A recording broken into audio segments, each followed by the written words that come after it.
সবাইকে হেলথ সলিউশনে স্বাগতম। আমার আজকের ভিডিওর বিষয় নারীদের পার্শ্ববর্তী যৌনাঙ্গ নিয়ে কিছু কথা। আমার এই ভিডিওটি যদি আপনাদের ভালো লেগে থাকে অবশ্যই চ্যানেলটি সাবস্ক্রাইব করবেন। চলুন দেখে নিই আমার আজকের ভিডিওটি। মহিলাদের ব্যক্তিগত কিছু যৌনাঙ্গ রয়েছে। প্রথমত এটি হচ্ছে স্তন্য বা ব্রেস্ট। নারীর স্তন্য যুগল একসাথে নারীর ত্বকে ফুটিয়ে তোলার পাশাপাশি এটি যৌন জীবনে ও মাত্রাকালীন সময়ে বিশেষ ভূমিকা রাখে।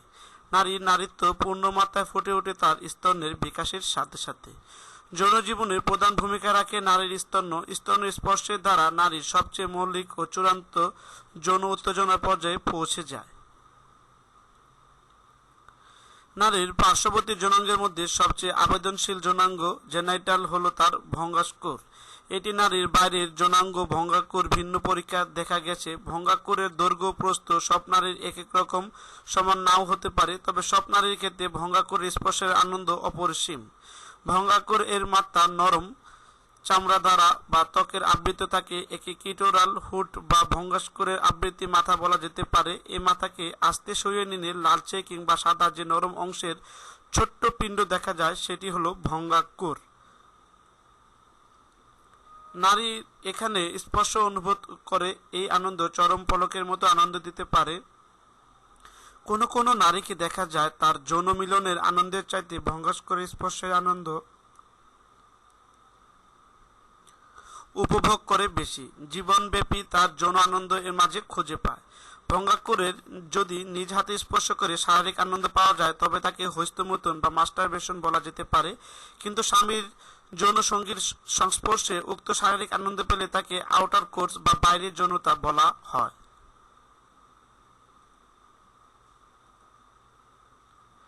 নারীর পার্শ্ববর্তী যৌনাঙ্গের মধ্যে যোনির মুখ ও যোনির ঠোঁটের ব্যাপারটি চলে আসে। নারীর যোনির অর্থাৎ যৌন মিলনের প্রধান অঙ্গের উপর আগে দুটো ঠোঁট থাকে। এর একটির নাম লেবিয়া মেজোরা এবং অন্যটির নাম লেবিয়া মেনোরা।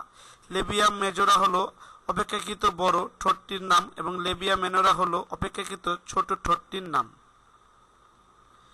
যৌন উত্তেজনা বা সেক্সুয়াল সময় যোনির এই দুটি ঠোঁট এমনিতে একটু ফাঁক হয়ে যায় বা সরে যায়। ভঙ্গাকুরের নিচে মূত্রনালীর একটি জায়গা আছে, এখান দিয়ে নারীর মূত্র ত্যাগ করতে হয়। মোটামুটি নারীর পার্শ্ববর্তী যৌনাঙ্গের ধারণা হলো এমন। নারীর এই পার্শ্ববর্তী যৌনাঙ্গের পুরো অঞ্চলটিকে বলা হয়ে থাকে ভাবলা। এই অঞ্চলে প্রচুর যৌনকেশ বা যৌনলোমের বিকাশ ঘটে।